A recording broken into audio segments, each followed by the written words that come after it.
স্বামী স্ত্রীর মধ্যে দেখবেন বিষ লাগাইয়া দিব, মানে আপনার বউরে বউর মতন কইয়া একটা উস্কাইয়া দিব, আপনার আপনার মতন বললে একটা উস্কাইয়া দিব সংসারটা ধ্বংস করার জন্য। এরকম থার্ড ক্লাস কিছু বাজে মানুষ আছে না? আল্লাহ এদের খপ্পর থেকে আপনার পরিবারকে আল্লাহ হেফাজত করুক। আপনারা এই যে এখানে আইতে আইতে দেখলাম তরু তরকারি মানে আপনারা চাষ করেন, তার মানে এই দিকের মানুষ আপনারা বেকার থাকার মানুষ না, আপনারা পরিশ্রম করার মানুষ। আমি আস্তে আস্তে বুঝলাম, দেখলাম রাস্তার পাশে দিয়ে। আচ্ছা, আমার বেড়া দেননি, ও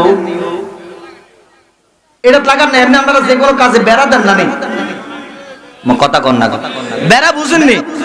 ঘরের পাশে দিয়ে কিছু লাগাইছেন, একটা কিন্তু বেড়া দিয়ে দেন, কি লেগে দেন বাজান?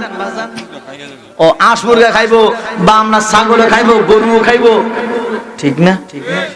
আর বেড়াই যদি আমরা ফসল খাইয়ালা তো বিশ্বাস করবেন কারে? আর কথাটা মনে বুঝুন না, বেড়া দিছেন জমি রক্ষা করার লাগিয়া, আর এই বেড়াই জমি খাইয়া লাইছে, আর বিশ্বাস করবেন আর কারে? বেড়ার উপরে তো আর কিছু নাই, আর কিনা দিবেন?